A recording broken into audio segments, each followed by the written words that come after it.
Hi guys, today let us learn about the different types of joining process. Well, what is a joining process? It is a process by which two or more parts can be joined together. Here, the joints obtained by this process may be temporary or permanent. Joints obtained by processes such as brazing, soldering, bolts and nuts, etc. are temporary in nature. That is, the connected parts can be separated easily without damaging them. But in the case of processes such as welding, riveting, etc., a permanent joint is produced. Hence, the connected parts have to be broken in order to separate them. Next, let us learn about the different types of joining process. Soldering. Soldering is a joining process which is used to join similar or dissimilar metals by means of a filler material whose melting temperature is below 450 degrees centigrade. The filler material used is called as a solder. The solder is usually made up of an alloy of tin and lead. Well, initially the filler material, that is the solder, is melted and allowed to flow into the gap between the two workpieces. The flow of these filler metals take place by a capillary action.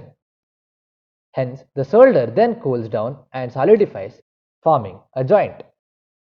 Here, the resulting joint is not so strong, but still it possesses adequate strength, electrical conductivity and water tightness for certain applications.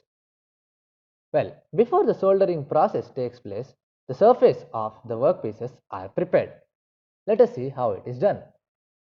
Well, this includes thoroughly cleaning the workpiece surfaces to remove contaminants such as oil, rust, paint and other impurities. This can be done mechanically by wire brushing or abrasion techniques, or also by chemical means such as soaking, etching, etc. Next, a suitable flux is applied. Well, a flux is a substance which is in liquid or semi-liquid state. They perform the following functions. Well, the primary function of the flux is to prevent oxidation of the base metals when they are being heated to the soldering temperature. Flux forms a shield on the surface which is being soldered and hence protects it from oxygen. Next, the flux also acts as a wetting agent in the process. Also, the flux cleans the surface of the base metals, dissolving the metal oxides. Well, the soldering is used in a variety of applications, where primarily it is used for printing electric circuit boards. Also, sheet metal objects such as food cans, metal containers, etc. are made by soldering. There are two types of solders. They are the soft solder and the hard solder. Well, the soft solder is an alloy of tin and lead. They have low melting points. These solders are used for applications where the joint is not subjected to heavy loads and high temperatures. Next, hard solder. Well, this is an alloy of silver and lead. This type of solder can also be produced by alloying silver with copper and zinc. The melting point of hard solders are higher than that of soft solders. Hence, hard solder is used in applications for making strong joints and resisting high temperatures. Thank you.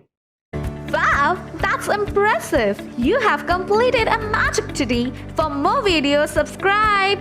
Join our Facebook group and Instagram page for group discussion and live magazine videos for exam preparation in an hour. We start at ClassFly community for students to learn from a friend in a simple way and support them in their own languages.